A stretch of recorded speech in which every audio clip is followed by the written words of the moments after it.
আজকে গেছিলাম আমরা দুলারামপুর কুস্তি খেলা দেখতাম। কুস্তি খেলার মধ্যে গিয়ে একজনের বাঘে সিংহের মতো লড়াই লেগে রয়েছে। ও হ্যাঁ করে কি হারা দিয়ে মুরগাড়ি শুনে লেগে রয়েছে। জীবনে প্রথমে কুস্তি খেলা দেখতাম, কুস্তি খেলা দেখে ভালো এনজয় করলাম। আমরা গেছিলাম কুস্তি খেলা দেখতাম 9টা থেকে ফোনে কুস্তি খেলা ভালো করে শুরু হবে 12টার পরেতে বড় বড় প্লেয়ার এবার আর তখন খেলা হবে একবারে পুরো সকাল পর্যন্ত। যাক ব্যাপার না, জীবনে প্রথম যে কুস্তি খেলা দেখছি এটা বেশি। আমার মূল প্ল্যান ছিল টাইগার শরীফের লাইন সত্তার লগে একটু দেখা কইরাম। হ্যাঁ লগে দেখা করে দুইজনের লগে দুইটা ছবি তুললাম। আচ্ছা ব্যাপার না, লগে দেখা হয়েছে না কি হয়েছে আবার দেখা হবে, সমস্যা নেই। আবার কোনো খেলা মধ্যে গিয়ে ছবি টবি তুললাম। অনেক খেলাত মনোযোগ দেই।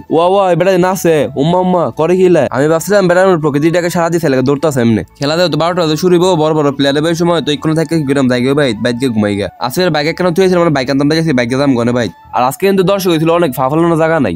আমি দেখা করছি একটা সুন্দর করে আছে বাইক লোক কেমন পারিব এগুলো চিন্তার বিষয়। আরে বাবা দেখছেন কেন মানুষের মাথা মানুষ হয়ে যাচ্ছে। মানুষ অনেক ফুয়ের মতো কিলবিল করতেছে। আমি দেখা করছি ড্যাং করে নাচছে না জন আসিফ কেমন নেই চিন্তার বিষয়। আসিফ দেওয়া যাচ্ছে না, ওই যে আসিফ দেওয়া যাচ্ছে সামনে কোথায় মতো যাচ্ছে বাইক মেক লিয়া। আসিফ আমার কাছে তুই আমার ফালা দিয়ে পারছ না, দেখ তোর কি করি। হ্যাঁ না বালা থাকা তুই আমার লয়ে যাচ্ছে বাঙ্গাদিনের ঠেক না খাওয়া যাচ্ছে আমার খালি। আজকের ব্লগটা এখানে শেষ হয়। ভালো থাকবেন, সুস্থ থাকবেন, আল্লাহ হাফেজ।